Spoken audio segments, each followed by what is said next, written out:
Warfighting has changed dramatically. New threats, new technologies, and new realms like space and cyber arise quickly and require adaptation. But the Pentagon is still organized like it's 1950. A new paper from the American Enterprise Institute says now is the time for a top-to-bottom realignment. Here with more details is AEI non-resident senior fellow and retired Army Major General John Ferrari. John, the Pentagon seems to be reviewing everything these days, whether it's social media accounts or acquisition programs or the PPBE process itself. With all those balls up in the air, what's your assessment about both the pace and the capacity for substantive change in that department? So I think in the past, the Pentagon's change has been sclerotic at best, and that's being kind. And so generally it is totally resistant to change decade after decade. And so I think what we're seeing is kind of the dam breaking, where all the change needs to happen at once. And if you think about the threat, right, the former PACOM commander moved the Overton window to when China might move on Taiwan to 2027. So if you believe that and you're trying in a game of risk mitigation, right, what you need to think about is like that the risk of not moving fast far outweighs any risk of moving fast. So I think that the timeline and the pace of change, right, there's an opportunity here to really fundamentally change while in relative peace rather than having a major war change the department. Well, you and I have both spent many, many hours, years in the hallways of the Pentagon. So I know that change, you say it's sclerotic, oftentimes it's additive. And that's one of the issues that you and your co-authors raised in a recent paper where you offer 3 options for top to bottom reorganization. Tell us about those 3 options. Yeah, so you're right.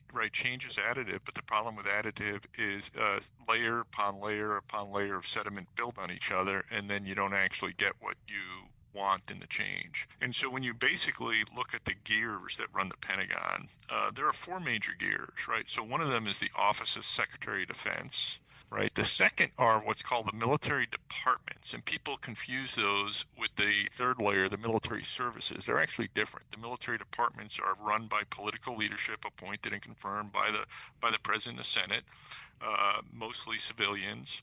That's the political oversight. The military departments, those are the military services. Those are the general officers, right? The chiefs of staff, right? They actually operate the military on a day-to-day basis. And then you had and that structure dates back to the 1940s, right? The reforms post World War II.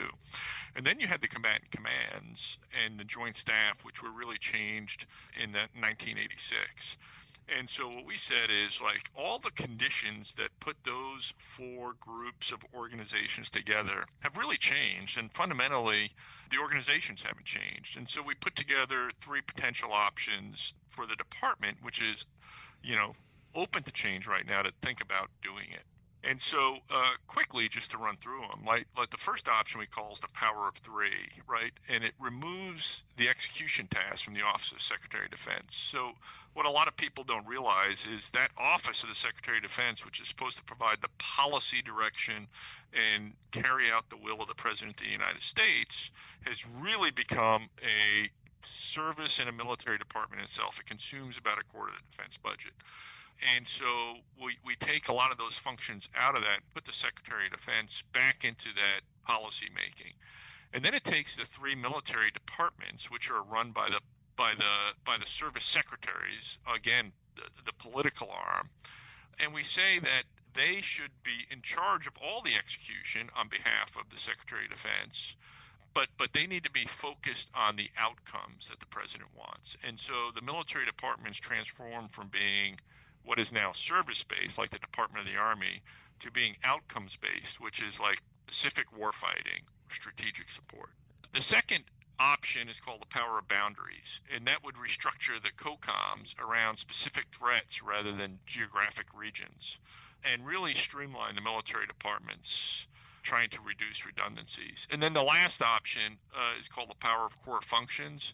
It's a bit more modest, right? We wanted to have different types of change, and that refocuses and realigns defense-wide accounts onto warfighter capabilities through a lot of divestiture. I'm speaking with Major General retired John Ferrari. He's a non-resident senior fellow with the American Enterprise Institute. John, I have to say, when I read those options in the paper, I had visions of pearl clutching and ox scoring. I mean, there's not a constituency that you left untouched. What is the initial reaction from the department itself?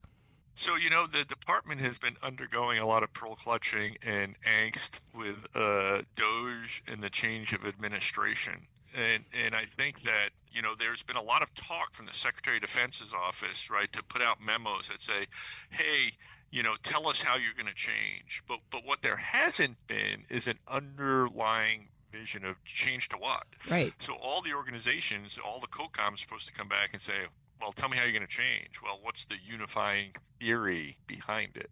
So what I think this has provided for some people in the Pentagon, right, what we tell people is, well, agree, disagree, come up with a different plan, right? Our hope was to help the senior leaders come up with that unifying theory of what the change should be, because if you ask 24 organizations in the Pentagon to submit their plan to change in 60 days, you're going to get 7 different options, and that doesn't do any good. And so the hope for this was to provide some thought room for people to say, oh, I don't like this. Well, okay, what would your change look like? Give them a different straw man to shoot at. There's also, it seems to me, if any of these options were to be followed through on, some requirements for statutory change. Are you hearing any support from Congress? Yeah, absolutely. And I think that the window is really lined up very, very well. So one of the things, there's a current on the Hill is the Defense Reconciliation Bill, right? So that has never been done before. The Defense Department has never been part of the reconciliation process. But there's $150 billion to really turbocharge change on the acquisition and procurement side of the house. The same people that are willing to take those risks with the money, right, are going to write the 2026 National Defense Authorization Act. And all indications are that this might be the one window where the Congress of the United States, the administration, and the military leadership, if they can all come to an agreement on the change, that it can be carried out pretty quickly, especially with the backdrop of, well, okay, 2027's getting pretty close, so we need to move fast. So with that potential alignment, though, changing the Department of Defense from top to bottom, as any one of these options would do, seems to me that it would also present a pretty significant strategic and operational risk. I mean, all the warfighting capacity is going to be involved in who's in charge and what do I do and what's my new mission. How do you reconcile that? I hear you say urgency, but what about the disruption? Yeah, so the disruption can be a good thing because I think the challenge now, right, having, again, you said been in the Pentagon, right, there are lots of people pulling in different directions. I think what this change does is it focuses all of the gears in the same direction, for example, on PACOM or on warfighting in the rest of the world, and it segregates the duties and responsibilities because right now you spend half your time just trying to get a dozen different organizations to yes, and anyone can say no, right? And so I think that puts more uncertainty into the process and more risk into the process. We saw it during the war in Iraq, right? It took the Secretary of Defense himself to get MRAPs, right? That shouldn't be that way, right? The hope is that this streamlining and this segregation, clear separation of duties and responsibilities actually enables the warfighters on the ground to do what they need to do without getting conflicting guidance and without the process moving slowly. So again, I come back to, there's risk in everything. And there's risk in moving too fast, and there's enormous risk in moving too slow.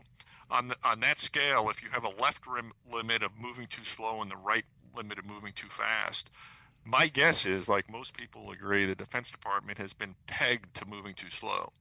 So I don't think that the risk of moving faster is going to get to the too fast place anytime soon.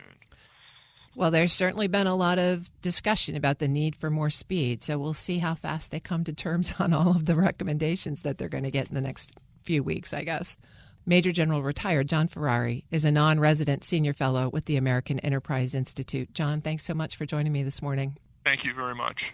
We'll post this interview along with a link to AEI's paper at federalnewsnetwork.com/Federal Drive. Listen to the Federal Drive on your schedule. Subscribe wherever you get your podcasts.